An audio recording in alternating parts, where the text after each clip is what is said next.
I love this crew. I enjoy this crew. This is the Colette Dubois crew from Malifaux. One of the first, actually this is the second crew I picked up after Rasputina. And so, still my favorite crew. I'm up to, I think, 7 or 8 different crews now, but still have a fondness for this. This crew is actually a good example of the next part of our series, which is how much does it really cost.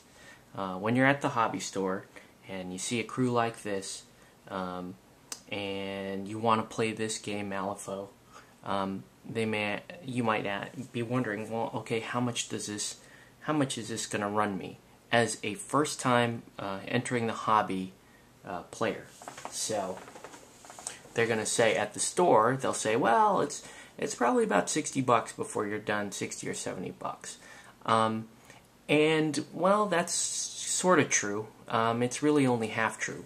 The 60 or 70 bucks that they're talking about is 40 to 43 for the box set.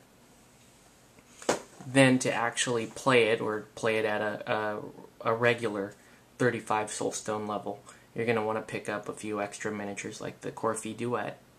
I think that's $14 or $16 for the Duet, and then you're going to want to spend another, I believe it's 12 for some mechanical doves. And from a miniature standpoint, you are done. You have your Colette crew. You're ready to go. So that's, let's see, 16, we'll call it 28. Well, we'll just call that an even $65 for the whole thing. I know it's closer to 70, but we'll just call it 65 for the metal, for the miniatures. But what they don't tell you is all of the other stuff you're going to need if you want your Colette crew, or whatever army it is that you're playing, to be completed, to be tabletop or better quality. I don't think it's many gamers' desire to play these games without the aesthetic appeal. So let's just be realistic here. I mean, how much does it really cost to get at this crew? And I like to say it takes a village, literally. So let's look at some things. So we're at $65. One of the first things you need, starting with the modeling process, is you're going to need some tools. So you can go to Depot and buy yourself some pretty cheap tools, like some pliers, diagonal cutters, cut sprues, that kind of thing. You can buy yourself a set of cheap nail files. Let's say you get out of the Depot, you might even pick up some glue. This is the expensive hobby store glue, but you can go on the cheap and buy yourself some super glue or some other type of generic brand glue for cheaper. So that's for the cleaning up a flash, getting them off the sprues, and gluing them to the bases. Now, if you want these easy bases, rather than trying to build your own out of Plastruct or styrene, which is the faster way to go, this will run you another $6 for a pack of 10 of these, and then another, I'll say another 4 for some of the larger ones. So we're still in the assembly process, and right now I'm figuring we're at about $80, $85, close to $90. Then, if you want to save a little bit of money, you pick up some magnets so that you can assemble your Duet on the field, just as it is in the game.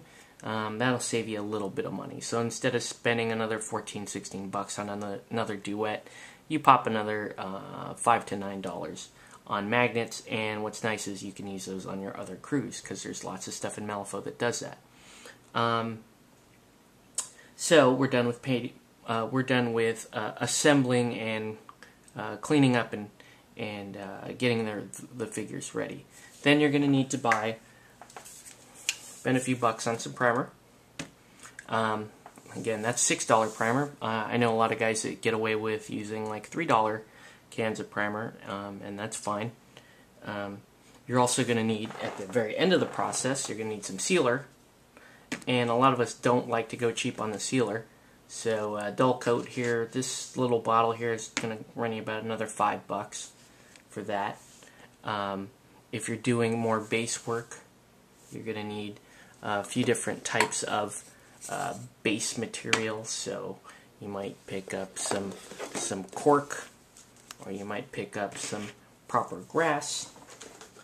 You might pick up snow, or whatever it is that you want to base your miniatures with. So that's some more money right there. In addition, you may need to do some other type of conversion work. So you may need some green stuff for some of the more difficult models. I actually didn't use very much green stuff, or I don't think I used any green stuff on this career. I might have used a little bit on the socket joints there, but really a negligible amount. So you're gonna need stuff like that. You're gonna need a place to paint and assemble everything. You can see this is just a really cheap workstation I got going here. It's really small, compact, and it's right in front of my computer, so it works out. I know a lot of guys do that. You're also going to need, of course, once you've got everything primed and ready to go, you're going to need paints.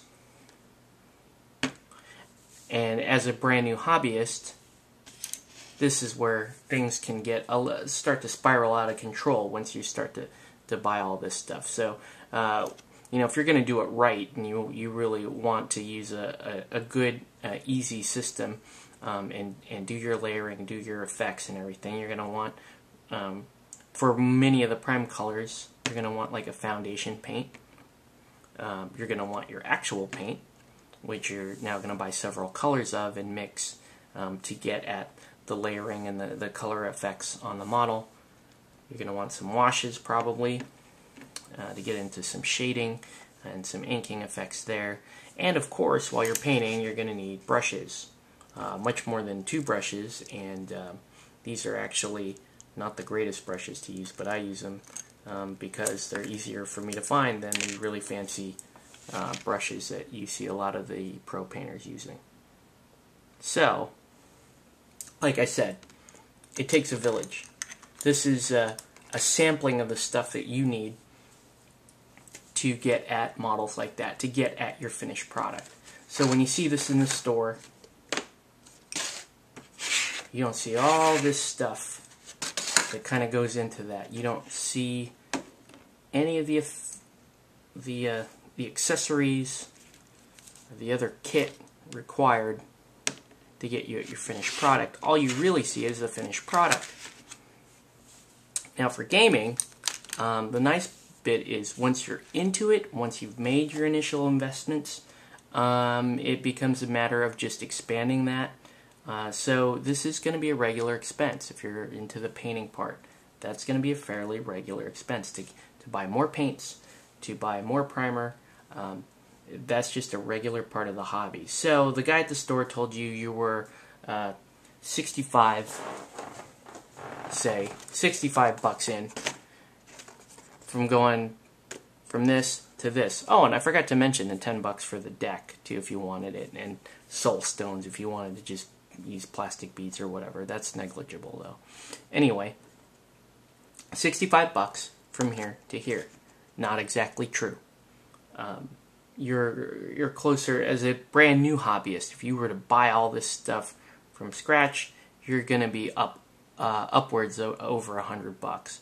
If you do some reading online, you'll find out that there are lots of ways to go at this on the cheap, and there's some really good videos about doing that on the cheap. I think the Sustainable Center has one that's really good, where he talks about how to get at paints and glue and supplies cheaper than you would think.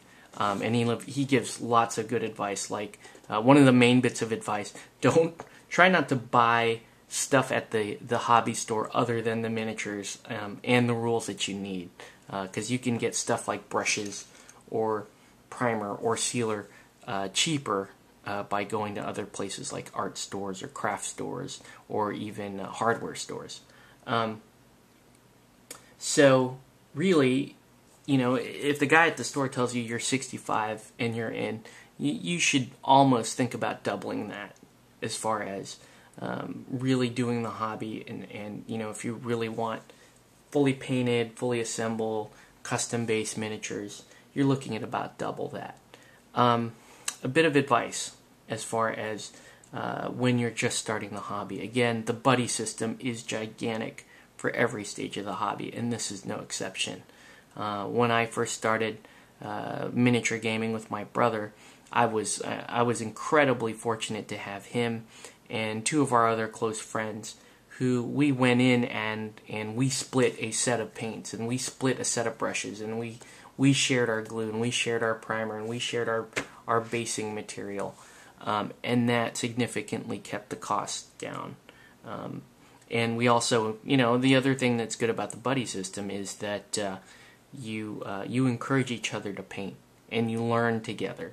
So, you know, you're not sitting there struggling to get the base coat on a miniature while the guy next to you has been in it for 20 years and 25 years, and he's like a golden demon pro painter or whatever, and you just get discouraged by how good he is at painting and so forth. Or hopefully you actually get inspired by him and he rubs off on you. That's another part of the video series, is mentoring, and that gets a little preachy. But anyway, so the lesson for this video is, yes, it takes a village. If you are going to get into the hobby, be aware that there is a lot of kit and accessory and stuff, really, that goes into going from here to here. Thanks, guys.